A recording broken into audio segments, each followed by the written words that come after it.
আপিলের শুনানি চলছে পূর্ণাঙ্গ বেঞ্চে। এদিকে ক্যাম্পাসে প্রচারণায় ব্যস্ত সময় পার করছেন প্রার্থীরা। এ নিয়ে আরও জানাতে ঢাকা বিশ্ববিদ্যালয় থেকে যুক্ত হচ্ছেন জাওয়াদ মাহমুদ। জাওয়াদ, জানাবেন নির্বাচনের প্রচারণা কেমন দেখছেন?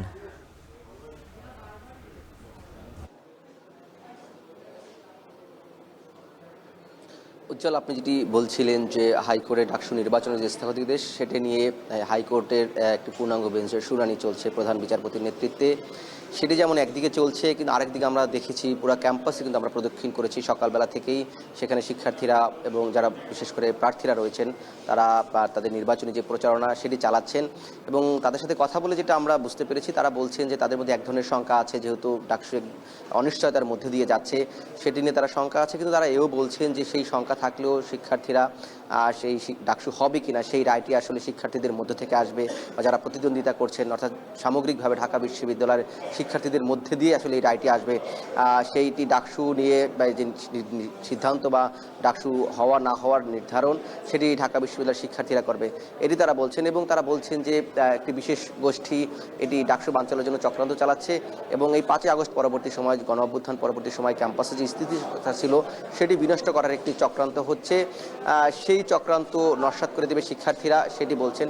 এবং এই যখন চলছে আমরা দেখছি কিন্তু ক্যাম্পাসে আজকে ছাত্রদলের যে মনোনীত যে প্যানেল, সেই প্যানেলের প্রার্থীরা কিন্তু এখানে একটি অভিযোগ দায়ের করতে এসেছেন, বা তারা আসলে বলছেন যে যেহেতু বিশ্ববিদ্যালয় প্রশাসন ক্যাম্পাস বন্ধ দেওয়ার কথা বলেছে 8-9 তারিখের কথা, অর্থাৎ এখানে আমরা ছাত্রদলের সাথে কথা বলে যেটা জেনেছি, তারা বলছেন যে ভোটের দিন তারা ক্যাম্পাস বন্ধ চান। এবং ভোট কিন্তু বাড়ানো নিয়ে কিন্তু বিভিন্ন দল, শুধু ছাত্রদল নয়, বিভিন্ন দলেই কিন্তু তারা এই আবেদন জানিয়েছিলেন। সেই আবেদনও তারা এখানে জানানো হবে। অর্থাৎ তারা এখানে দুটি বিষয় নিয়ে আজকে এখানে এসেছেন ছাত্রদল।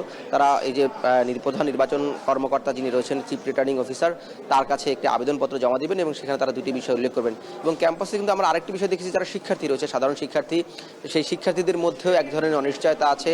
তারা বলছেন যে তাদের যে বহুল কাঙ্ক্ষিত ডাকসু, সেই ডাকসু যদি এখন অনুষ্ঠিত না হয়, শুধু ঢাকা বিশ্ববিদ্যালয়ে পরিবেশ দিয়ে অস্থিতিশীল হবে সেটি না, এর প্রভাব সারা দেশের পাবলিক বিশ্ববিদ্যালয়গুলো রয়েছে এবং অন্যান্য যে শিক্ষা প্রতিষ্ঠানগুলো রয়েছে সেই সকল শিক্ষা প্রতিষ্ঠানেও এটি ছড়িয়ে পড়বে এবং দেশব্যাপী একটি যে নেতিবাচক প্রভাব সেটি পড়বেন। এবং ঢাকা বিশ্ববিদ্যালয়ের সাধারণ শিক্ষার্থীরা সেটা তারা কোনোভাবেই হতে দিবেন না এবং তারা দীর্ঘদিন আন্দোলন সংগ্রাম করে তারা বলছেন যে তাদের যে পূর্ব নির্ধারিত সময় ডাকসু অনুষ্ঠিত হবে 9 সেপ্টেম্বর, সেটি তারা যে কোনো মূল্যে হোক তারা আদায় করে নেবেন।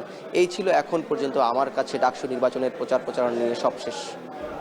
ঢাকা বিশ্ববিদ্যালয় থেকে যুক্ত ছিলেন সহকর্মী জাওয়াদ মাহমুদ।